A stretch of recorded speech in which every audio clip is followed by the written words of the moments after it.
आप सबको मेरा प्रणाम। मैं हूं रुद्रशेखर जोशी। केसरी नंदन आध्यात्मिक यूट्यूब चैनल में आप सबका स्वागत है। आज इस वीडियो में हम जानेंगे 33 कोटि देव देवताओं के नाम कौन से हैं। मानव जब स्थूल शरीर का त्याग करता है तो उसका सूक्ष्म शरीर कैसा होता है। हिंदू धर्म के एक दो नहीं, हजारों नहीं, लाखों की संख्या में धर्म ग्रंथ आज भी प्राप्त है। इन सभी में सभी आशंकाओं का समाधान भी प्रमाण के साथ उपलब्ध है। लेकिन दुर्भाग्य यह है कि जो टीका करते हैं वह ग्रंथ पढ़ते नहीं, और जो ग्रंथ पढ़ते हैं वह कभी टीका करते नहीं। इस सृष्टि में अनगिनत व्यक्ति है, सबकी बुद्धि तो एक समान नहीं है। कोई विद्वान है तो कोई सामान्य है।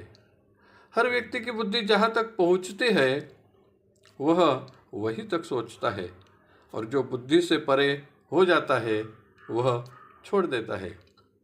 यह तो सामान्य व्यक्ति की बात हुई। लेकिन जो ज्ञानी है, जैसे कि आध्यात्मिक जगत के साधु संत ऋषि मुनि तपस्वी, सांसारिक जगत के डॉक्टर वैद्य वैज्ञानिक आदि, लेकिन वह जो कार्य करते हैं उसके परिणाम तो हमें दिखाई देते हैं। इस जीवन की बात करें तो आज अच्छे कर्म करें तो कल अच्छा फल मिलेगा ही। तो इस जीवन के बाद भी जीवन है, यह तो मानना ही पड़ता है। मानव जब स्थूल शरीर को त्याग देता है तो वह सूक्ष्म शरीर को एक क्षण में ही धारण कर लेता है। यह सूक्ष्म शरीर होता कैसे है? इस सूक्ष्म शरीर में ही आत्मा स्थित हो जाता है, और पंच ज्ञानेंद्रिया, पंच कर्मेंद्रिया, पंच प्राण, मन और बुद्धि, यह सब 17 तत्व सूक्ष्म रूप में इसके साथ रहते हैं, और इन सब के संयोग से निर्माण होता है सूक्ष्म शरीर। अब यह भी मन में आशंका तो आएगी ही कि देह त्यागने के बाद सूक्ष्म शरीर के साथ यह सभी स्थूल इंद्रियां कैसे स्थित हो जाती है। अब तो मोबाइल का ज़माना है।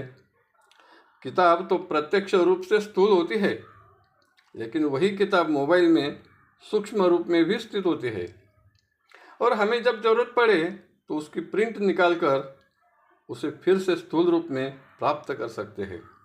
रुपए पैसे तो स्थूल होते हैं, लेकिन मोबाइल में वह सूक्ष्म रूप में स्थित होते हैं।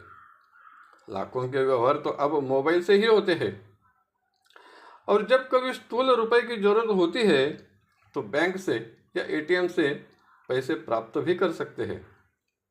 इसी तरह स्थूल शरीर सूक्ष्म शरीर में स्थित हो जाता है, और स्वर्ग नरक के भोग भोगने पर ईश्वर की ही सत्ता से पुनः स्थूल रूप में बालक के रूप में जन्म लेता है। अब इस सूक्ष्म शरीर को ऊपर ले जाने के लिए जो देव देवता सहायक होते हैं वह 33 कोटि यानी 33 प्रकार के होते हैं। उनके 33 नाम इस तरह है। पृथ्वी के मुख्य देव अग्नि है, और उसके सहायक जातवेदा, वैश्वानर, द्रविणोदा, तनुनपाद, नाराशस, त्वष्टा, वनस्पति, ग्रावाण, रथ, आप।